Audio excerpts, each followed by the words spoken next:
当地时间7号下午，国家主席习近平乘专机抵达沙特阿拉伯首都利雅得。应沙特阿拉伯王国国王萨勒曼邀请，国家主席习近平于12月7日至10日赴沙特利雅得出席首届中国阿拉伯国家峰会、中国海湾阿拉伯国家合作委员会峰会，并对沙特进行国事访问。习近平主席此次对沙特进行国事访问，是党的20大胜利召开后，习近平主席首次访问中东地区国家，和时隔6年再次访问沙特。访问期间，习近平主席将同萨勒曼国王和穆罕默德王储兼首相就中沙双边关系及共同关心的问题深入交换意见，推动中沙全面战略伙伴关系向更高水平迈进。在7号举行的外交部例行记者会上，发言人毛宁介绍称，沙特是中国的全面战略伙伴，两国发展战略契合，发展理念相近，发展优势互补，是天然的合作伙伴。近年来，在中沙两国领导人亲自关心和战略引领下，中沙政治互信不断巩固，发展战略深入对接，各领域务实合作成果丰硕，人文交流日益密切，在国际和地区事务中保持着良好的协调和配合。毛宁同时指出，海合会国家是中国在中东地区的重要合作伙伴，中国自海合会建立伊始便同其建立联系。41年来，中海关系全面快速深入发展，在经贸、能源、金融、投资、高科技、航天、语言文化等领域开展了富有成果的合作，走在中国同中东地区国家合作的前列。首届中海峰会将是中国和海合会国家领导人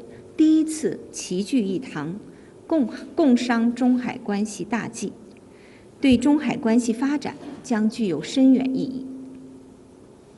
习近平主席将同与会各国领导人就中海关系和共同关心的问题深入交换意见。相信本届峰会将赓续中海友好传统，进一步充实中海关系战略内涵，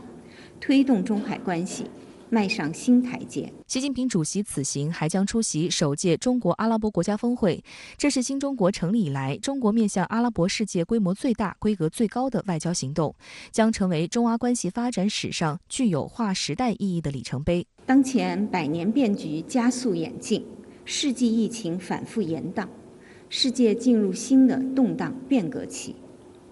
召开首届中阿峰会，是双方在当前形势下加强团结协作的战略抉择。毛宁强调，希望同阿方以召开峰会为契机，共商中阿关系发展大计，共绘未来合作蓝图，共创中阿战略伙伴关系美好未来，进一步凝聚中阿双方在重大地区和国际问题上的战略共识，发出加强团结协作、坚定相互支持、促进共同发展、维护多边主义的强有力声音。过去一段时间里呢，中阿关系一直是兰亭记者会上的热点，几乎每周都有记者向发言人来求证习近平主席会否出席中阿峰会的消息。那过去1周，发言人曾多次来介绍中阿合作的成果，包括外交部发表的新时代的中阿合作报告，以及中国阿拉伯国家在能源合作领域所取得的丰硕成果。那在今天的记者会上，毛宁以具有划时代意义的里程碑来形容即将到来的首届中阿峰会，相关安排呢也体现了中方对于此轮外访活动的重视和期待。有分析指出，习近平主席对沙特进行国事访问，正值中沙关系史上最好时期，既是总结成果的收获之旅，又是指明方向的开拓之旅，具有重要战略意义。从1990年7月中沙正式建交，到2008年两国建立战略性友好关系，再到2016年中沙建立全面战略伙伴关系，双边关系实现了跨越式发展。中国驻沙特大使陈伟庆多次表示，中沙关系处于史上最好时期，主要表现在以下3个方面：一是经济基础稳，近年来中国原油对外依存度不断上升，而沙特长期是中国头号原油供应国。外界预计，中方将与沙特及其他阿拉伯国家签署几十项协议，能源安全合作得到进一步扩展。值得注意的是，沙特也考虑在与中国进行石油贸易时用人民币结算。除了经济合作，双方政治互信也越来越深。习近平强调，沙特是中国的兄弟国家。沙特国王萨勒曼指出，沙特始终坚定同中国站在一起，在涉及双方核心利益的问题上，中沙向来给予对方宝贵支持。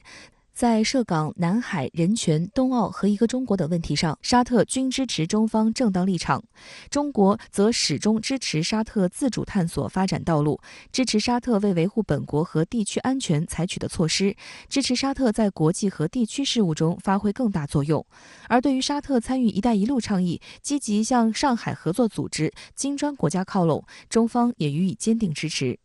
3是机制保障强，中沙两国领导人都对双方关系倾注心血，充分利用高访、会见、通话等方式，为双方合作提纲挈领、保驾护航。鉴于沙特在中东的重要地位，中沙在双边合作中的平等参与、各美其美、共同受益，将会树立优秀典型，形成示范效应。那么在能源领域，现在中国是沙特的第一大石油进口国。中国一个国家去年进口的石油占沙特整个出口的27%，然后整个欧洲和美洲加起来进口的沙特的石油只占17%。另外一个就是在新的高科技领域，甚至在一些安全领域，比如在核能啊，在那个新能源啊、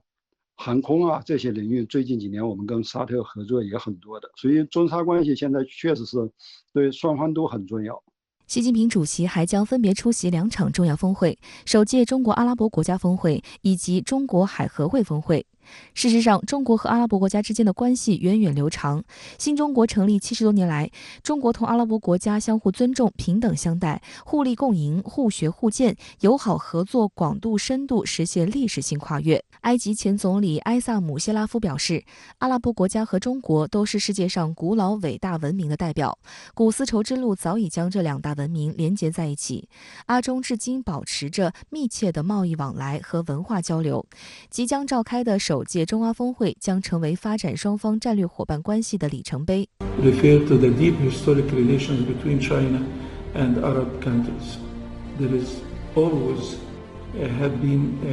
a high level of common understanding and support between the two sides. 在元首外交引领下，新时代的中阿关系展现出蓬勃生机，不断迈上新台阶。2014年，习近平主席在中阿合作论坛第6届部长级会议开幕式上首次提出打造中阿利益共同体和命运共同体，阿拉伯国家积极响应。2016年1月，中国政府制定了首份中国对阿拉伯国家政策文件，对中阿合作的重点领域和优先方向作出规划。近年来，中国和阿拉伯国家在彼此对外战略中的地位显著上升，中阿建立了全面合作、共同发展、面向未来的战略伙伴关系，并在双边层面建立了12对战略性质的伙伴关系。阿拉伯世界成为中国战略伙伴关系高度密集的地区。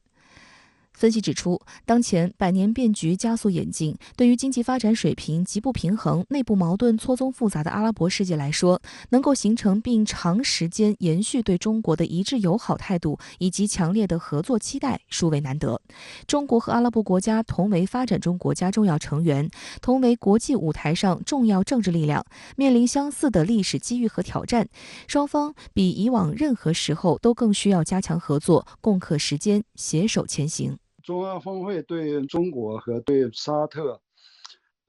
海湾国家、阿拉伯世界来说都有很重要的意义，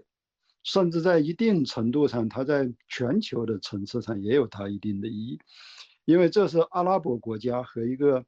域外的发展中大国举行的第一次峰会。其实过去10年，中阿关系已经取得了很大的进展。现在中阿关系在中国被称为是南南合作的典范，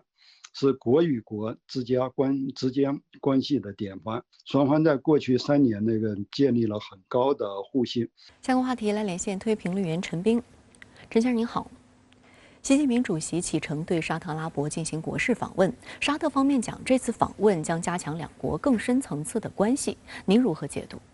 主持人好。习近平访问沙特之所以举世关注，是因为目前世界格局处在快速变化之中。沙特及中东国家如何与中美交往，怎样站位，不仅事关地缘政治，也事关经济格局。我们都知道，美国和沙特的关系正处在低潮。拜登有关沙特人权的观点，把沙特称作是贱民，令沙特和中东国家非常不高兴。今年7月，拜登访问沙特时，与王储呢只碰了肘，连手都没有握一下。而习近平访问沙特，沙特方面呢早就在加热，不仅萨勒曼国王要会见习近平，王储呢也要参加会晤，将以最高规格接待。沙特也把这次访问看作是加深两国之间的历史关系以及战略伙伴关系。从地缘战略上看这个沙特和中国呢在相向而行。按照西方媒体的观察是，沙特也把中国加入到自己的朋友圈，将制定一个新的对华战略。而美国呢在圈外。从经济合作看中沙两国呢将签署石油大单，而且是用人民币结算，对稳定能源市场将发挥重大作用。而美国呢同沙特在能源政策上很紧张，这两大石油出口国如果出现分裂，将对这个欧美经济呢产生不利的影响。从全球价值观看中国式现代化得到了沙特和中东国家的认可，务实合作、多元并从、求同存异，越来越得到这个中东及世界其他国家的欢迎。而美国划阵营、搞分裂、干涉他国内政的做派，让中东和其他国家反感。最后呢，是发展路径上，中国的发展经验呢，可以给沙特提供借鉴。沙特呢，正设法从单一的能源出口国发展成技术、军备、旅游、智能城市这个新行业全面推进的国家，从而摆脱经济对石油的依赖，实现沙特经济的多元化愿景。这4方面的因素呢，使得习近平访问沙特显得是非同寻常，也说明沙特所说的与中国加深深层次关系的指向所在。而王毅外长也说，中国将沙特置于外交全局的优先位置，所以呢，这个全球都在关注习近平的沙特行。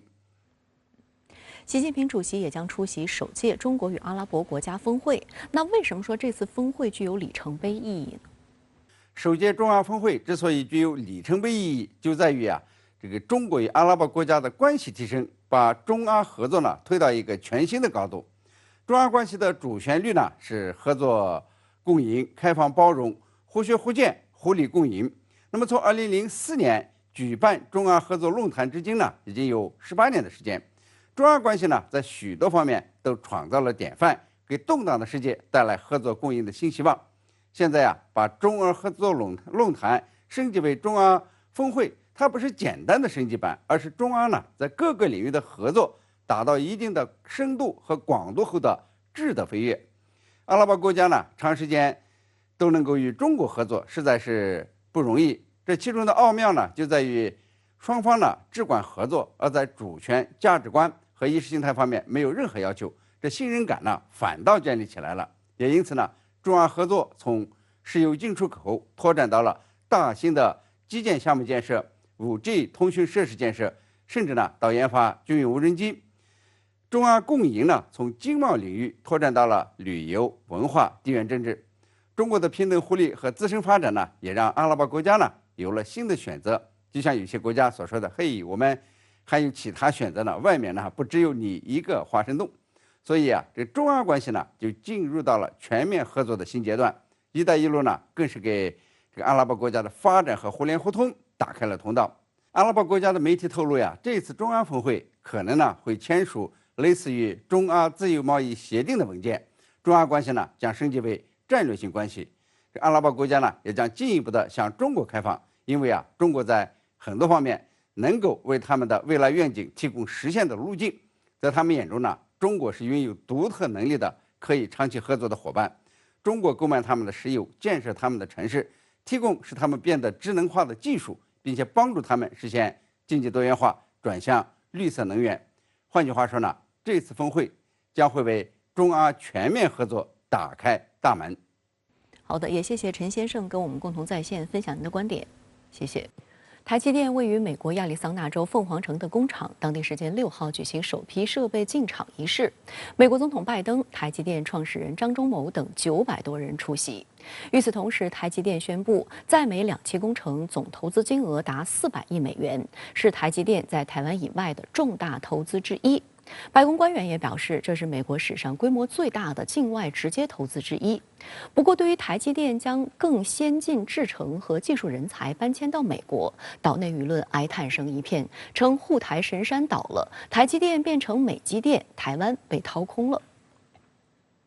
台积电亚利桑那州新工厂6号举行的首批设备进场典礼声势浩大，苹果 CEO 库克、英伟达创始人暨 CEO 黄仁勋、超微半导体 CEO 苏峰姿等大客户均现身。而美国总统拜登不仅亲自出席典礼，还在致辞中兴奮地高喊“美国制造回来了”。 Tim Cook of Apple, where are you, Tim?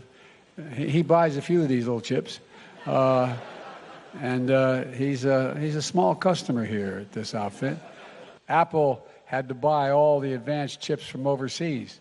Now they're going to bring more of their supply chain here home. It could be a game changer. Where is it written that America can't lead the world once again in manufacturing? I don't know where that's written, and we're proving it can. 2年前，台积电在特朗普政府的敦促下，宣布在美国亚利桑那州投资设厂，投资120亿美元，原计划生产5纳米芯片，但在美国客户的要求下，升级为4纳米工艺，并将于2024年量产。台积电创始人张忠谋近期又证实，将在凤凰城的另一端再建一个晶圆厂，用于生产最为先进的3纳米制程，预计将在2026年到位。这使得台积电赴美投资总额从120亿增加至400亿美元。And today, TSMC has announced a second major investment. They'll construct a second fab here in Phoenix to build chips, 3 nano chips, the 3 nano chips that are 3 nano, and you know what I'm saying. Nano, no, I don't know. But look, these are the most advanced semiconductor chips on the planet. All told, TSMC is investing $40 billion here in Arizona, the largest foreign investment in the history of this state. Over 10,000 construction jobs and 10,000 high-tech jobs will be created. 路透社当天以拜登鼓吹台积电在亚利桑那的工厂是美国一大胜利为题报道称，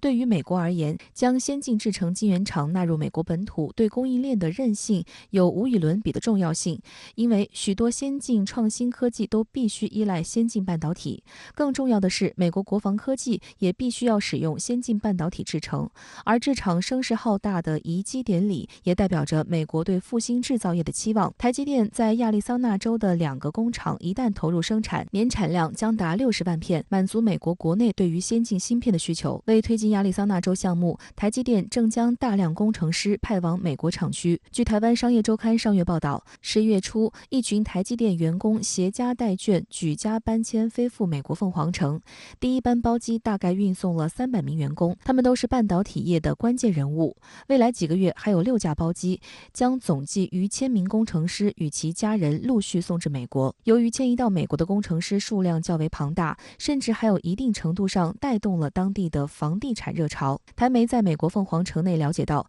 距离厂区车程不到5分钟的鹿谷，近1/3的住户都是台积电的员工和家属，他们居住的社区被称之为台积村。台媒惊讶地发现，在美国升息、全美房市下行的大环境下，凤凰城的房地产市场竟然逆势上扬。在2020年的时候呢，大概是平均大概是35万到45万美金之间。自从呢台积电这个宣布在这边设厂之后呢，平均呢已经涨到大概是55万。但有台媒爆料称，有台积电员工眷属抱怨，搬家津贴、缓冲假都比美国员工差，厂区甚至举办加班比赛，加班津贴比照台湾，员工自嘲下班到隔壁麦当劳打工，说不定薪水还比较高。对于台积电此次在美投资，岛内批评声不绝，认为美国有意在芯片制造领域去台化，台湾有被掏空的风险。有观察指出，台积电的立命之本之一是高级半导体人才，而如今数以千计的高级半导体工程师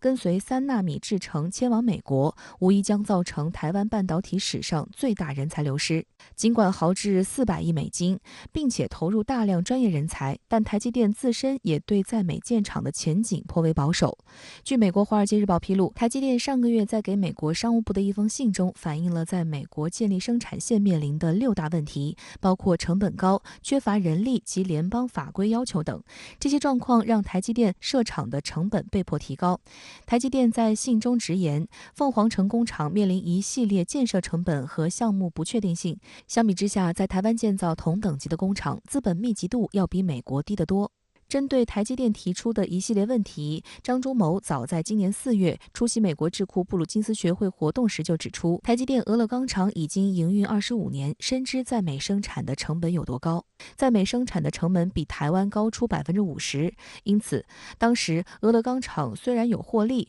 但利润比不上台湾的产品。张忠谋甚至曾直言，在美过多建厂，台积电必败。如果说过渡到长期、中长期，你的技术除非完全没有泄露，一直掌握在你的手里，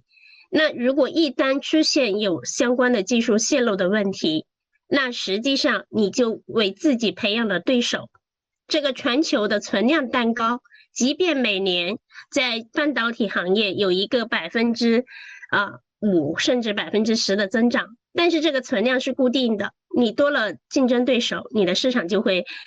一部分被分割掉，你的利润就会出现一个下滑。台湾《中国时报》近日发文指出，除了上述种种困境，台积电赴美的隐忧还包括自身经营无法做主。就算许多人表示台积电到美国设厂，长期来看有利于台积电的全球布局，也无损台湾的半导体实力。然而，追根究底，台积电此举仍是出于地缘政治考虑，而非单纯的商业理性决策。文章一针见血地点评，台湾对美国在政治与安全上的依赖，让台积电只能加入美国芯片阵营。台积电的去台化也不必然是关键技术从台湾外流美国，但所做的许多决定已非台湾所能左右。那他现在目前的严重问题是在他的工资和通胀已经形成了这个螺旋式上升的恶性循环这样的一个状态。那不仅劳动力成本高企呢，而且劳动力紧缺。那这种情况下，台积电他把研发人员搬一部分到美国可能技术人员也搬一部分过去可能，他总不能工厂的工人全部搬到美国去。那他这种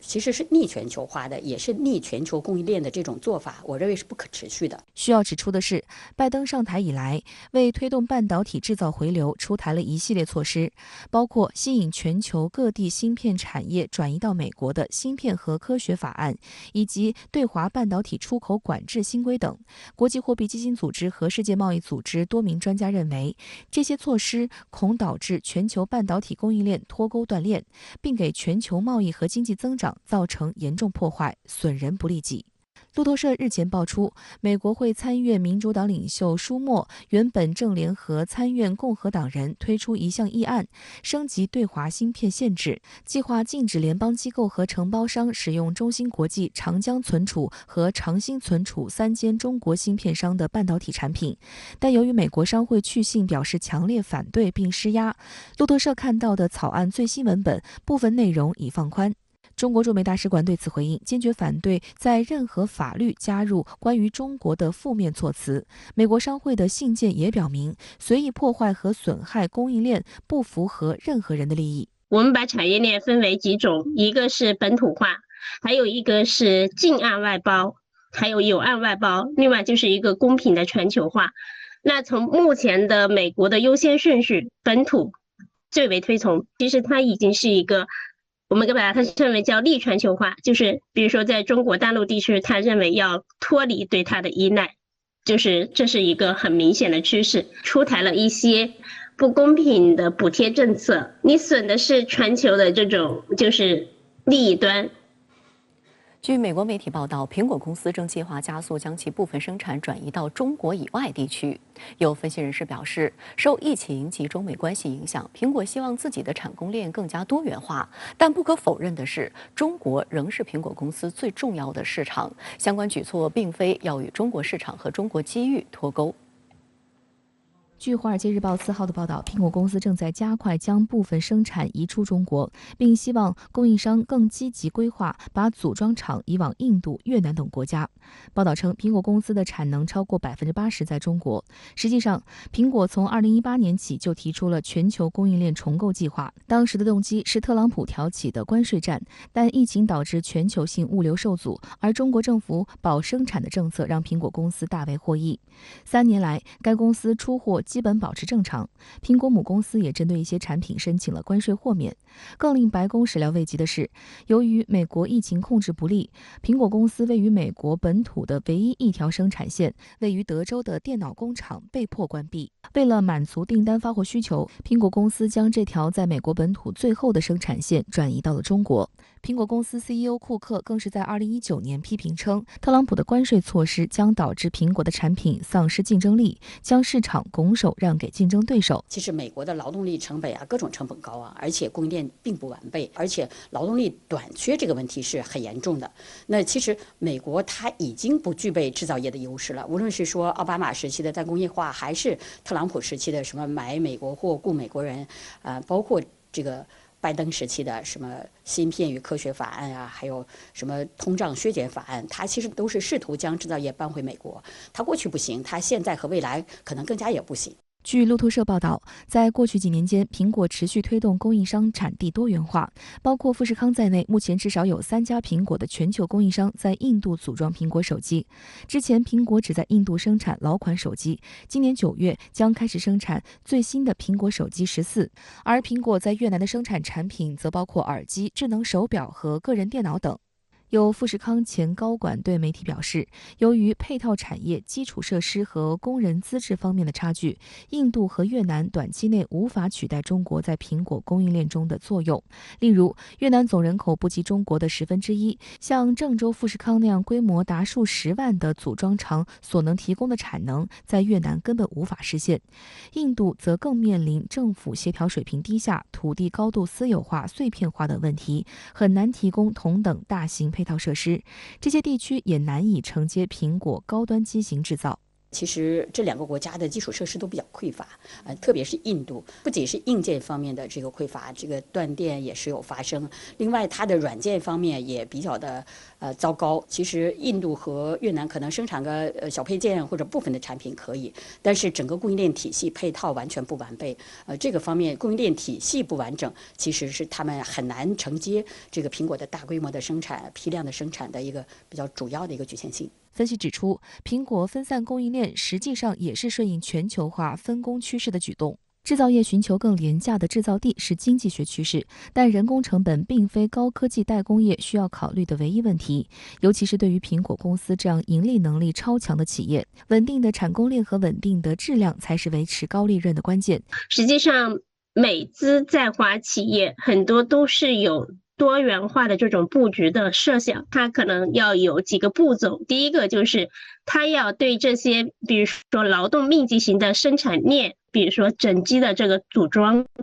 那还有呢，你需要进行这个配送链，因为你不是说组装好了就可以直接进行这个卖，中国又是它的一个非常大的消费市场，所以你还要把这个配送链跟这个生产链搭建起来，然后呢才能够确保你的生产之后及时的运到这个客户手里。2017年，苹果大型供货商名单上只有18家位于印度与越南，去年则增加至37家，但这其中大部分都是中国台湾及大陆企业在当地的分支机构。华尔街日报认为，苹果公司已经与目前的代工厂深度绑定，一些专利技术甚至被这些工厂持有，因此苹果想完全脱离目前代工体系的可能性不大，而彻底迁移出中国更不现实。2021年，苹果公司创下自2009年进入中国市场以来的最高销售记录。库克称，中国是苹果公司的最强市场，达到1000亿规模。而苹果最大的150家供货商都在中国大陆设厂，这意味着苹果公司在中国实现了产销的最优解。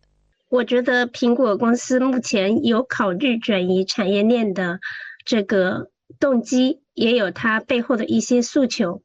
但是呢，如果说把中国的整个的产能全部转走的话，其实是非常难实现的。我们看到今年1季度，苹果公司在大中华区实现的营收，同比还是增加21%的。所以实际上在这么一个市场，它并没有出现萎缩。相关话题来连线特约评论员孙兴杰。孙先生您好。美国总统拜登高调参加了台积电在美国新工厂的典礼，并且宣布制造业回归美国。您有什么样的观察？从拜登高规格参加台积电的典礼我们可以看到这么几个现象。第一个就是制造业回归，或者说加强对战略科技的介入，已经成为美国两党的共识。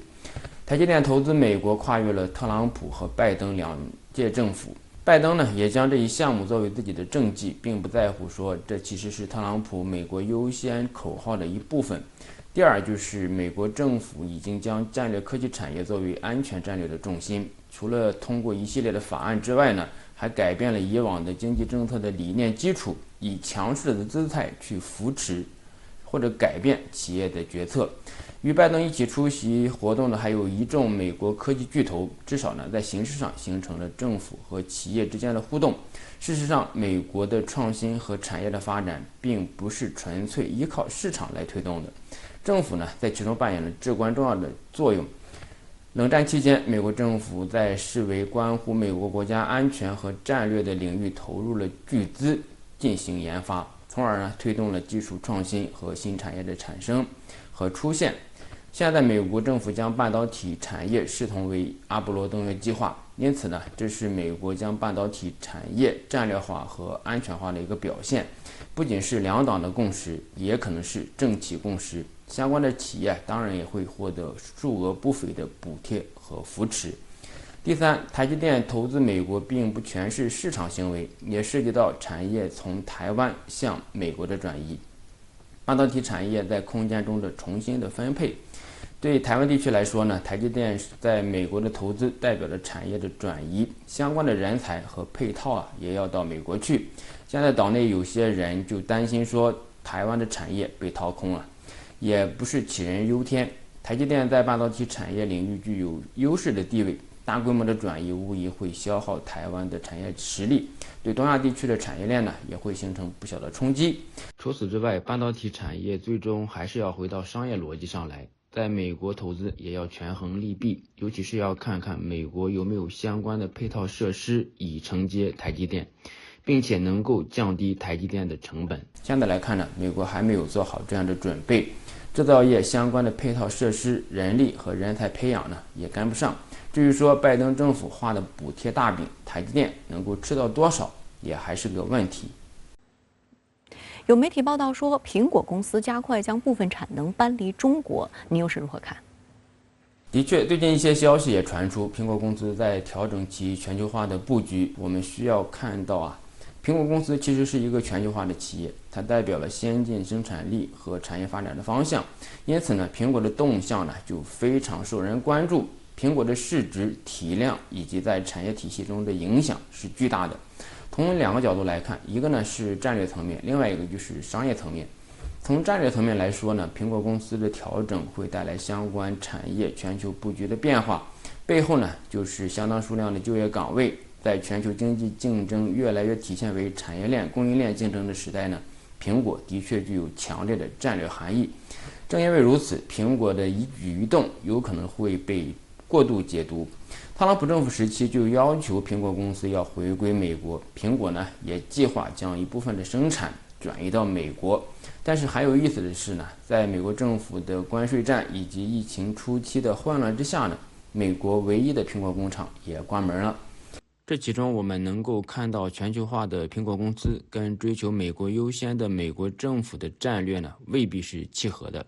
战略的另一个含义就在于，全球经济社会发展的动力源来自于先进生产力。中国是苹果最重要的生产基地，尤其是郑州是全球最重要的苹果手机的生产基地。当然呢，也是依靠富士康的苹果手机的组装生产，郑州经济获得了巨大的动能。代工工厂在苹果生产体系中是非常重要的一环，不仅能够吸纳就业，而且呢会形成新的产业生态。从这个角度来说呢，代工已经成为制造业的重要组成部分。各国竞相争取富士康的投资，自然也具有战略的含义了。从商业层面来说呢，苹果公司作为一家企业，其产品需要市场。中国人口规模巨大，中产阶级呢还在增长，是苹果最重要的市场，这是苹果不可能与中国进行脱钩的重要的纽带。另外呢，从生产来看呢，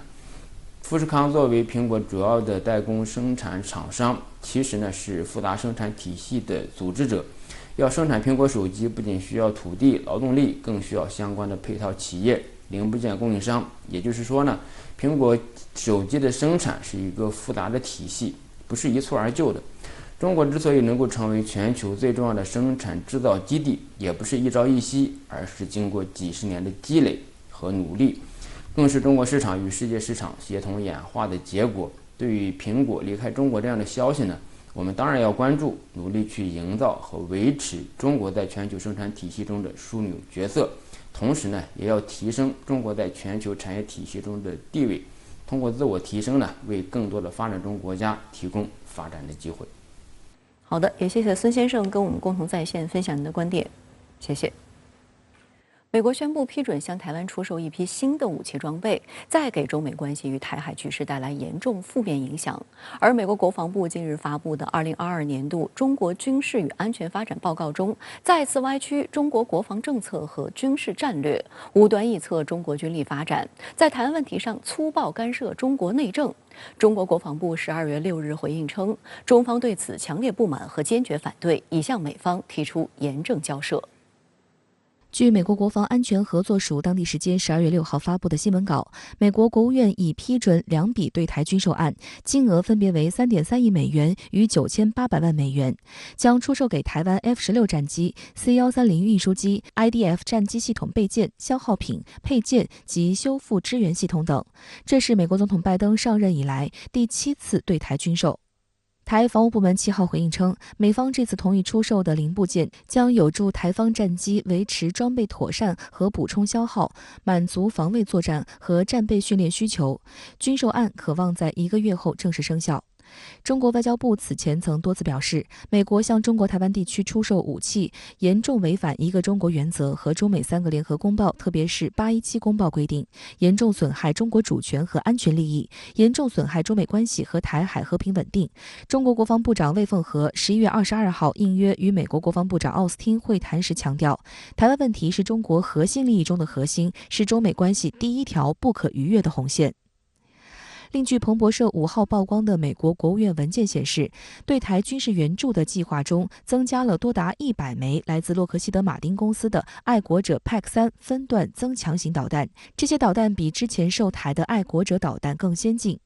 报道指，该提案文件是根据美国和台当局在2010年达成的协议条款准备的，所以被归类为该交易的延伸，潜在总价值达28.1亿美元。爱国者一个是它是台湾已经在装备的这个防空武器系统，那么这些就增量的导弹呢，一个是维持它这个更大的战备需求，再有一个就是说它有一些这个过售的呀，或者说是过去进行这种试射呀、演习之中打掉的导弹，它做一个补充。我个人呢也判断就是说不会有太大的对地区局势的这个冲击。因为毕竟它已经是一个2010年就出现的这么一个合同。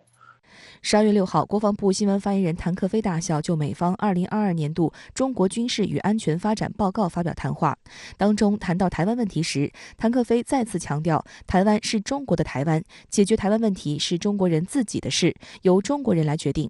谭克非表示，当前美方一些人抱守以台制华幻想，民进党当局妄图以美谋独，这是造成台海局势紧张的根源。我们致力于保持台海和平稳定，但绝不承诺放弃使用武力，保留采取一切必要措施的选项。中国军队有信心、有能力挫败任何外部干涉和台独分裂图谋，实现祖国完全统一。